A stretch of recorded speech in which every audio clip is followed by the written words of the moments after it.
So hello friends, welcome back to another new video. तो finally guys BBA, BCA, BMS, CET examination की जो registration process है वो अब स्टार्ट हो चुकी है। एंड अगर आपको भी इन कोर्सेज में एडमिशन लेना है तो आपको अभी सीईटी एग्जामिनेशन जो है वो देनी होती है। एंड सीईटी एग्जामिनेशन देने के लिए गाइस हमें अपना पूरा जो रजिस्ट्रेशन प्रोसेस है वो कंप्लीट करना होता है। इस वीडियो में गाइस मैं आपको डिटेल में स्टेप बाय स्टेप बताऊंगा कि कैसे आपको पूरा रजिस्ट्रेशन करना है, कैसे सेंटर चूज करना है, कौन से डॉक्यूमेंट्स लगेंगे और भी बहुत सारी चीज़ें। तो वीडियो पूरा एंड तक देखते रहिए ताकि आपको सारी जो इंपॉर्टेंट इन्फॉर्मेशन है वो मिल जाए। एंड अगर आप चैनल पे न्यू हो तो सब्सक्राइब जरूर से कर लेना ताकि आपको टाइम पे सारे जो अपडेट्स है वो मिलते रहे। तो रजिस्ट्रेशन करने के लिए सबसे पहले आपको आ जाना है सीईटी सेल के ऑफिशियल वेबसाइट पे। वेबसाइट की जो लिंक है वो आपको वीडियो के डिस्क्रिप्शन में जो है वो मिल जाएगी। यहाँ पे आने के बाद आप देख सकते हो राइट हैंड साइड पे आपको सीईटी एग्जामिनेशन पोर्टल AY 25-26 ऐसा एक जो ऑप्शन है वो मिल जाएगा। इसके ऊपर आपको सिंपली जो है वो कर देना है क्लिक करने के बाद यहाँ पे आपको दो ऑप्शन मिलेंगे, एक है साइन इन एंड दूसरा है न्यू यूज़र। तो सभी स्टूडेंट्स को यहाँ पे न्यू यूज़र के नीचे जो रजिस्टर की बटन है उसके ऊपर पहले क्लिक करना है। वहाँ से क्लिक करने के बाद फिर हमें पूरी जो प्रोसेस में है वो आगे बढ़ना है। डायरेक्ट साइन इन करोगे तो आपको प्रॉब्लम आएगा, ठीक है। तो सबसे पहले न्यू यूज़र पे रजिस्टर की बटन पे जो है वो आपको क्लिक करना है। इस पर क्लिक करने के बाद यहाँ पे आपको अपना जो बेसिक डिटेल्स है वो डालना है। जैसे आपको अपना फर्स्ट नेम डालना है तो 10th के मार्कशीट पे जैसे आपका first name and middle name होगा सेम टू सेम वैसा ही डालना। बिकॉज जो भी स्टूडेंट्स बीबीए, बीसीए इनकी एग्जामिनेशन देंगे तो मैक्सिमम ऐसे ही लोग होंगे जिनका 12th का एग्जाम अभी होने का होगा। तो 10th के मार्कशीट पे जैसा आपका नाम होगा वैसा आपको यहाँ पे जो है वो डालना है। एंड अगर आपका 12th कंप्लीट हो गया है तो 12th पे जैसा होगा वैसे आप डाल सकते हो, इससे कोई प्रॉब्लम आपको नहीं होगा। देन आपको लास्ट नेम आपको यहाँ पे फिल कर देना है। फिर यहाँ पे आपको एक अपना ईमेल आईडी डालना है। ईमेल आईडी ऐसा डालना है जो आपके पास हो, बिकॉज उसके ऊपर आपको एक जो OTP है वो आएगा वेरिफिकेशन के लिए, तो वो ध्यान में रखना। देन यहाँ पे आपको एक पासवर्ड सेट करना है जिसमें capital letters, small letters and characters होना चाहिए। फिर वही पासवर्ड आपको यहाँ पे डाल दे रहा है। डेट ऑफ बर्थ आपको यहाँ पे जो है वो अपनी सिलेक्ट कर देना है। जैसे आप डेट ऑफ बर्थ सिलेक्ट करोगे तो ये रजिस्टर का बटन जो है वो ब्लू हो जाएगा एंड इसके ऊपर आपको जो है वो करना है क्लिक।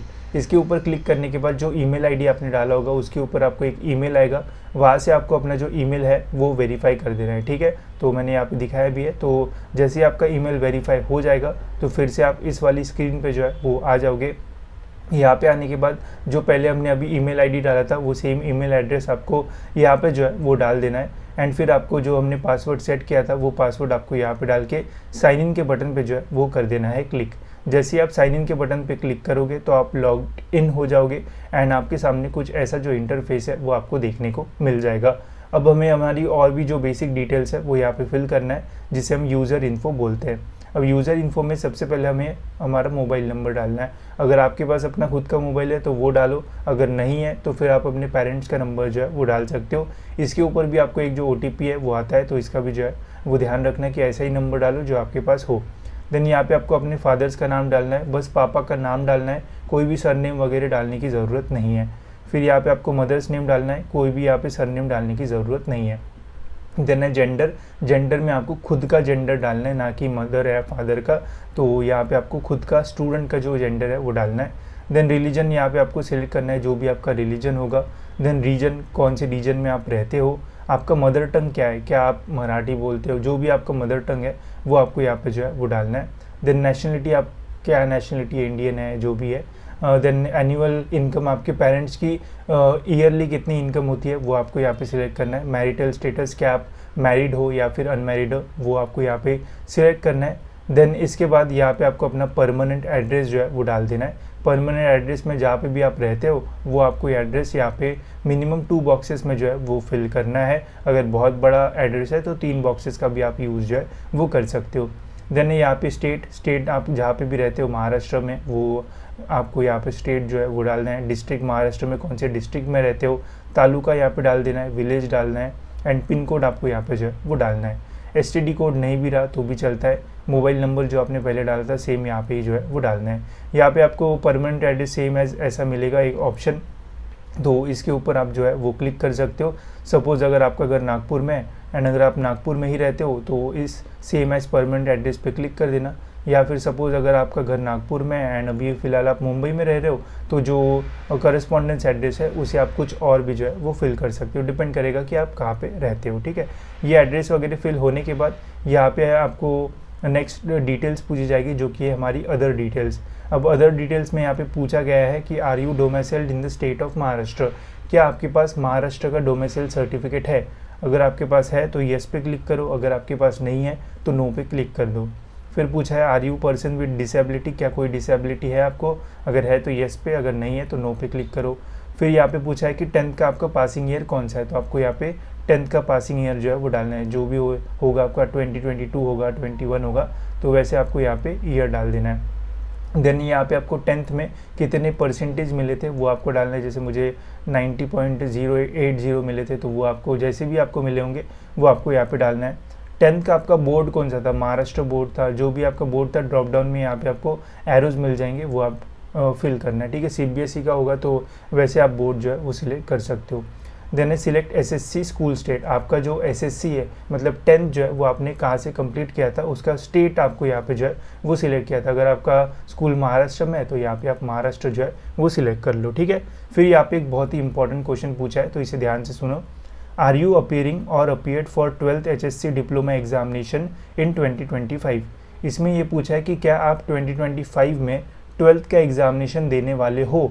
तो अगर आप 2025 में 12th का एग्जामिनेशन देने वाले हो तो येस पे क्लिक करो, अगर आपका पहले ही 12th कंप्लीट हो चुका है तो यहाँ पे नो सिलेक्ट करना, ठीक है। नो अगर आप सिलेक्ट करोगे तो यहाँ पे आपको 12th की जो डिटेल्स है वो डालने बोली जाएगी, ठीक है। तो यहाँ पे आपको 12th की जो डिटेल्स है वो फिल करने बोली जाएगी। वही अगर आप यहाँ पे चूज़ करते हो कि आप 2025 में एग्जामिनेशन देने वाले हो 12th की, तो आपको 12th की डिटेल्स नहीं डालना पड़ेगा। अगर आपका पहले ही 12th कंप्लीट हो चुका है तो यहाँ पे आपको नो पे क्लिक करना है एंड अपनी 12th की सारी जो डिटेल्स है वो डालना है, कितने मार्क्स आपको मिले थे, कितने में से मिले थे, फिर कब आपने 12th पास किया था, ठीक है। बट मैक्सिमम स्टूडेंट्स तो अभी 12th देने वाले होंगे, तो आप यहाँ पे येस पे क्लिक करना, जिनका 12th कंप्लीट हो चुका है उन्हें यहाँ पे नो पे जो है वो क्लिक करना है, ठीक है। अब ये सारी डिटेल्स फिल हो गई, ये सब कुछ फिल होने के बाद यहाँ पे आपको सेव चेंजेस के ऊपर जो है वो कर देना है क्लिक। इसके ऊपर क्लिक करने के बाद आपके सामने कुछ ऐसा जो इंटरफेस है वो देखने को मिलेगा। अब हमारा बस बेसिक सा जो रजिस्ट्रेशन है वो कंप्लीट हुआ है, इसके आगे भी और बहुत सारी स्टेप्स है, तो पूरा वीडियो जो है वो देखते रहो। एंड अगर आपको फॉर्म फिलिंग करने में प्रॉब्लम आता है, नहीं समझ में आ रहा है या फिर आपके पास लैपटॉप डेस्कटॉप नहीं है, तो आप हमारी टीम को कॉन्टैक्ट कर सकते हो, वो आपका फॉर्म आपके सामने जो है वो भर के देंगे एंड कोई भी जो मिस्टेक्स है वो भी नहीं होगी, तो आराम से आपका फॉर्म भी हो जाएगा एंड आपको ज़्यादा प्रॉब्लम भी जो है वो फेस नहीं करना पड़ेगा। इसके लिए आपको डिस्क्रिप्शन में एक गूगल फॉर्म की लिंक मिल जाएगी, वो फिल कर देना, हमारी टीम से आपको कोई कांटेक्ट करके आपको पूरा फॉर्म आपके सामने जो है वो फिल कर देंगे, ठीक है। अब देखते हैं क्या करना है। अब हमारा जो सेव चेंजेस है वो तो हो गए, अब इसके बाद आपको क्या करना है, रजिस्टर के ऊपर जो है वो क्लिक करना है। इसके ऊपर क्लिक करने के बाद यहाँ पे आपको सभी CETs के जो ऑप्शंस है वो मिल जाएंगे। तो अभी हमें देना है BCA, BBA, BMS, BBM CET 2025, इसके ऊपर आपको जो है वो करना है क्लिक। इसके ऊपर क्लिक करने के बाद यहाँ पे आपको जो बेसिक इंस्ट्रक्शंस है वो देखने को मिलेगी। यहाँ पे बोला गया है कि अगर आप कैटेगरी के स्टूडेंट्स हो एंड आप महाराष्ट्र के हो तो आपको फॉर्म भरने के लिए 800 रुपये जो है वो पे करना पड़ेगा। वही अगर आपकी ओपन कैटेगरी है या फिर अगर आप आउट ऑफ महाराष्ट्र स्टूडेंट हो तो गाइज यहाँ पे आपको 1000 रुपीज़ जो है वो पे करना पड़ेगा, ऐसा यहाँ पे जो है वो क्लियर कट लिखा हुआ है, ठीक है। तो ये ध्यान में रखना। अब ये होने के बाद यहाँ पे आपको ये बॉक्स पे टिक करना है and I accept and proceed के बटन पे जो है वो कर देना है क्लिक। इसके बाद यहाँ पे आपको सारी जो बेसिक डिटेल्स है वो पहले से ही जो है वो फील्ड जो है वो देखने को मिलेगी, बिकॉज जब हमने प्रोफाइल वहाँ पे फिल की थी तो वहाँ पे कैंडिडेट फुल नेम ये सारी बेसिक डिटेल्स जो है वो डाल दी थी, ठीक है। अगर आपको इनमें से कुछ भी डिटेल्स चेंज करना है तो आपको फिर से जो है वो प्रोफाइल वाली सेक्शन पे जाके चेंज करना पड़ेगा, डायरेक्ट यहाँ से जो चेंजेस है वो नहीं होंगे, तो इसका ध्यान रखना, ठीक है। बाकी अगर प्रॉब्लम आते तो आप हमारी टीम को जो है वो कांटेक्ट कर सकते हो। अब ये सारी डिटेल्स फिल होने के बाद यहाँ पे आपको ये जो सिक्योरिटी पिन है वो सेम टू सेम यहाँ पे आपको जो है वो डाल देना है। ये पिन डालने के बाद आपको सेव एंड प्रोसीड के बटन पे जो है वो कर देना है क्लिक। इसके ऊपर क्लिक करने के बाद यहाँ पे जो भी मोबाइल नंबर आपने डाला होगा उस मोबाइल नंबर के ऊपर आपको एक जो OTP है वो आएगा, वेरीफाई OTP पे ऊपर जो है वो कर देना क्लिक एंड आपको आपका जो एप्लीकेशन ID है वो मिल जाएगा। इस एप्लीकेशन ID को जो है वो कहीं लिख के रखना, बिकॉज ये आगे जाके आपको जो है वो लॉगिन करने में जो है वो काम में आएगा। तो ये एप्लीकेशन ID हमारा भी हमारे पास आ चुका है। अब इसके बाद आपको proceed to complete application form के ऊपर जो है वो करना है क्लिक। इसके ऊपर क्लिक करने के बाद यहाँ पे हमें ये स्टेप्स देखने को मिलेंगे। तो फर्स्ट स्टेप हमारा रजिस्ट्रेशन का जो है वो कंप्लीट हो चुका है। अभी हमें हमारा पूरा जो एप्लीकेशन फॉर्म है वो भरना है, वो कैसे भरते हैं चलिए देखते हैं। तो यहाँ पे आपको इनकम्प्लीट के ऊपर जो है वो क्लिक करना है। अगर यहाँ पे क्लिक नहीं होता है तो fill and edit application form पे आप जो है वो क्लिक कर सकते हो। ठीक है, ये होने के बाद यहाँ पे आपको सबसे पहले डोमेसियल डिटेल्स पूछी जाएगी। अगर आप आउट ऑफ महाराष्ट्र स्टूडेंट्स हो तो डोमेसियल के बारे में आपको कुछ भी जो है वो पूछा नहीं जाएगा, ये बस महाराष्ट्र स्टूडेंट्स को ही जो है वो पूछा जाता है। ठीक है, तो are you domicile in the state of Maharashtra, ये हमने पहले से ही आंसर किया था। तो यहाँ पे येस नो जो भी आपका सिलेक्ट होगा वो आपको यहाँ पे देखने को मिलेगा। फिर आपको यहाँ पे अपनी कैटेगरी की जो डिटेल्स है वो फिल करना है। अब अगर आप ओपन कैटेगरी के हो तो आपको कोई भी कास्ट सर्टिफिकेट वगैरह नहीं लगेगा, तो यहाँ पे आप ओपन सिलेक्ट कर सकते हो। अगर आप कैटेगरी से हो, जैसे ओबीसी हो गया, एससी हो गया, वीजेएनटी हो गया, तो वो आपको सिलेक्ट करना है। देन यहाँ पे आपकी जो सब कैटेगरी है वो रहेगी। फिर यहाँ पे आपको जो कास्ट सर्टिफिकेट का नंबर है वो डालना पड़ेगा। ठीक है, जैसे अगर आप ओबीसी कैटेगरी से हो तो आपको कास्ट सर्टिफिकेट लगेगा। यहाँ पे अगर आप येस पे क्लिक करोगे कि हाँ मेरे पास कास्ट सर्टिफिकेट है, तो उसका हमें ये देना पड़ता है सबूत की है, तो उसके लिए आपको कास्ट सर्टिफिकेट का नंबर डालना पड़ेगा। ठीक है, अगर सपोज अभी आपके पास कास्ट सर्टिफिकेट, कास्ट वैलिडिटी ये डॉक्यूमेंट्स नहीं है तो कोई प्रॉब्लम नहीं है, आप अभी अप्लाई कर दो, आप एग्जामिनेशन के लिए जो है वो एलिजिबल रहोगे अगर आपके पास डॉक्यूमेंट्स नहीं है तो भी, बट एडमिशन के टाइम तक आप जो है वो आपके पास डॉक्यूमेंट्स आ जाने चाहिए। ठीक है, तो इसका ध्यान रखना, अगर आपके पास कास्ट सर्टिफिकेट वगैरह नहीं है तो भी आप एलिजिबल रहोगे एग्जामिनेशन के लिए। ठीक है, तो ये सारी डिटेल्स आपको जो है वो डाल देना है। यहाँ पे ऑप्शन भी मिलते हैं कि अगर आपके पास कास्ट वैलिडिटी है तो अवेलेबल पे क्लिक करो, अगर नहीं है तो नॉट अवेलेबल। अगर आपने अप्लाई किया बट अभी तक आपके पास नहीं आई है तो अप्लाइड बट नॉट रिसीव्ड, वो भी ऑप्शन यहाँ पे आपको जो है वो मिल जाएगा। तो जो भी कैटेगरी होगी उसके अकॉर्डिंग यहाँ पे आपको जो ऑप्शन है वो मिलेंगे। देन यहाँ पे पूछा है are you person with disability, अगर हो तो येस, नहीं तो नो। ये पहले ही हमने सिलेक्ट किया था तो ऑटोमेटिकली यहाँ पे जो है वो फिल्ड रहेगा। देन यहाँ पे पूछा है do you belong to minority category, तो माइनॉरिटी कैटेगरी के बारे में भी प्रोफाइल में ही जो है वो पूछा जाता है। तो अब माइनॉरिटी क्या होता है वो मैं आपको एक बार शॉर्ट में जो है वो बता देता हूँ। सपोज़ अगर आप महाराष्ट्र के स्टूडेंट हो एंड आपकी जो मदर टंग है वो मराठी के अलावा कोई और है, या फिर आपका रिलीजन जो है वो हिंदू के अलावा और कोई है, मतलब अगर आपका मदर टंग मराठी के अलावा सपोज़ अगर आपका मदर टंग हिंदी है या फिर इंग्लिश है, उर्दू है, कोई और है, तो आप इस कंडीशन में जो है वो लिंग्विस्टिक माइनॉरिटी में जो है वो आते हो। ठीक है, एंड अगर आपका रिलीजन हिंदू के अलावा और कोई है, जैसे मुस्लिम है, क्रिश्चियन है या फिर और कोई है, तो आप इस कंडीशन में रिलीजियस माइनॉरिटी में जो है वो आओगे। बट सपोज़ अगर आपका मदर टंग मराठी है एंड आपका जो रिलीजन है वो हिंदू है, तो आप माइनॉरिटी के अंदर जो है वो नहीं आओगे। उस कंडीशन में आपको नो पे क्लिक करना है। एंड अगर आपका जो रिलीजन या फिर जो मदर टंग है वो मराठी या फिर हिंदू के अलावा है एंड अगर आप महाराष्ट्र के स्टूडेंट हो तो आप माइनॉरिटी के अंदर जो है वो आओगे। तो अगर आपको माइनॉरिटी से अप्लाई करना है तो कर सकते हो। इससे अभी कोई फ़ायदा या नुकसान जो है वो नहीं होगा। एडमिशन के टाइम होता है एंड एडमिशन के टाइम फिर से हमें पूरा जो फॉर्म है वो फिल करना पड़ता है। तो अभी येस या नो जो भी आपको क्लिक करना है कर सकते हो, बाद में फिर से हमें ये चेंजेस करने का जो टाइम है वो दिया जाता है। ठीक है, तो ज़्यादा टेंशन मत लेना एंड कुछ भी प्रॉब्लम आता है तो हमारी टीम को आप कांटेक्ट कर सकते हो। फिर आर यू ऑर्फन, तो यस नो जो भी आपका आंसर होगा वो आपको यहाँ पे क्लिक करना है। देन यहाँ पे आपको क्वालिफिकेशन डिटेल्स पूछी जाएगी, तो ये भी हमने पहले से जो है वो फिल कर दिया है। तो यहाँ पे भी ये ऑटो फिल्ड जो है वो रहेगा, आपको सिंपली सेव एंड प्रोसीड के ऊपर जो है वो क्लिक करना है। ये होने के बाद यहाँ पे आपको सेंटर डिटेल्स पूछी जाएगी, जो कि सबसे इंपॉर्टेंट है। कौन से सेंटर पे आपको एग्जामिनेशन देनी है ये यहाँ पे पूछा है। तो यहाँ पे बस महाराष्ट्र के ही ऑप्शंस आपको जो है वो मिलेंगे। तो महाराष्ट्र के स्टूडेंट्स के लिए ही यहाँ पे सेंटर के ऑप्शंस है। तो आपको जो भी सेंटर चाहिए, जहाँ पे भी चाहिए, वो डिस्ट्रिक्ट आपको सिलेक्ट करना है। ठीक है, तो सपोज़ अगर मुझे नागपुर में सेंटर चाहिए तो मैं फ़र्स्ट प्रेफरेंस नागपुर डालूंगा। ठीक है, मैक्सिमम चांसेस होते हैं कि आपको फर्स्ट प्रेफरेंस के अंदर ही सेंटर मिले। अगर मैं फर्स्ट प्रेफरेंस नागपुर डाल रहा हूँ तो वहाँ पे ही मिलेंगे मैक्सिमम चांसेस। अगर वहाँ पे स्लॉट्स कम हो जाते हैं तो फिर सेकंड प्रेफरेंस के जो है वो मिलने के चांसेस रहते हैं। तो नागपुर के बाद जो भी आपके आसपास रहता है वो आप डालो। अगर आप पुणे में रहते हो तो पुणे का डालो। पुणे के आसपास जो भी है, अहमदनगर या फिर नासिक, वो आप डाल सकते हो। तो जो भी आपके आसपास है वो सेंटर के ऑप्शन डालो एंड नंबर 1 पे वही डालो जहाँ पे आप रहते हो, ताकि आपको वहीं पे सेंटर मिलने के चांसेस रहे। ठीक है, एंड यहाँ पे बिल्कुल मिस्टेक नहीं करना, नहीं तो एग्जामिनेशन में आपको प्रॉब्लम फेस करना पड़ सकता है। ठीक है, एंड ये आप बाद में फॉर्म सबमिट करने के बाद चेंज भी नहीं कर सकते हो, तो याद रखना। ठीक है, ये होने के बाद आपको सेव एंड प्रोसीड पे जो है वो कर देना है क्लिक। देन यहाँ पे आपको फ़ोटो एंड सिग्नेचर जो है वो अपलोड करना है। इसके लिए आपको ये सिलेक्ट वाले बटन पे क्लिक करना है एंड यहाँ पे आपको फ़ोटो चूज़ कर लेना है, फोटोग्राफ। एंड फिर आपको यहाँ पे ओपन पे क्लिक करना है, फ़ोटो सिलेक्ट करना है एंड अपलोड पे क्लिक करना है। तो आपकी फ़ोटो आएगी एंड यहाँ पे अपलोड हो जाएगी। सेम आपको सिग्नेचर के लिए करना है, यहाँ पे सिलेक्ट के ऊपर क्लिक करना है, सिग्नेचर चूज़ करना है एंड सिग्नेचर को अपलोड कर देना है। तो फाइनली कुछ ऐसा आपको जो है वो देखने को मिलेगा।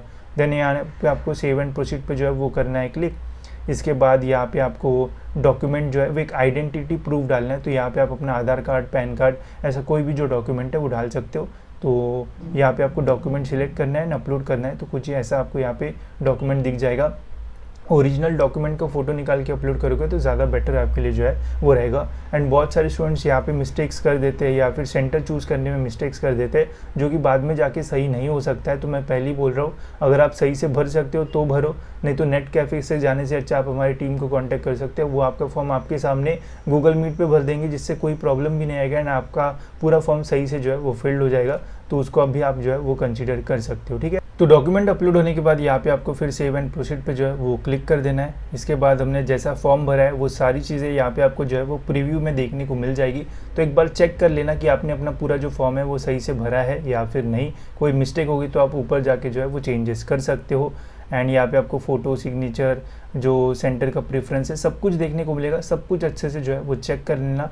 अगर सारी चीज़ें सही है तो यहाँ पे आपको एक छोटा सा बॉक्स मिलेगा, उसके ऊपर टिक करके सेव एंड प्रोसीड के बटन पे जो है वो टिक कर देना।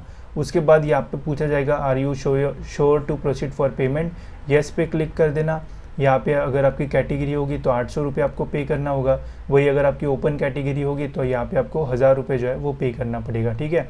यहाँ पे बॉक्स पर टिक करके प्रोसीड टू पेमेंट पे क्लिक कर देना। देन यहाँ पे आपको रेजर पे क्लिक करके आई एग्री एंड प्रोसीड पे क्लिक करना है। देन यहाँ पे आपको जैसे भी पेमेंट करना है, QR कोड से करना है, नेट बैंकिंग, वॉलेट, जैसे भी पे नाउ पे जैसे ही आप क्लिक करोगे एंड पेमेंट करोगे तो आपका पूरा जो फॉर्म है वो कंप्लीट हो जाएगा। फॉर्म कंप्लीट होने के बाद यहाँ पे आपको नीचे प्रिंट एप्लीकेशन फॉर्म का एक जो ऑप्शन है वो मिलेगा। तो यहाँ पे क्लिक करके आपको अपना जो फॉर्म है वो सेव करके अपने पास जो है वो रखना है। प्रिंट निकालने की ज़रूरत नहीं है, अपने पास आप जो है वो रख देना। तो जब आपका एडमिट कार्ड वगैरह आएगा तो वैसे मैं आपको जो है वो अपडेट कर दूंगा, ठीक है।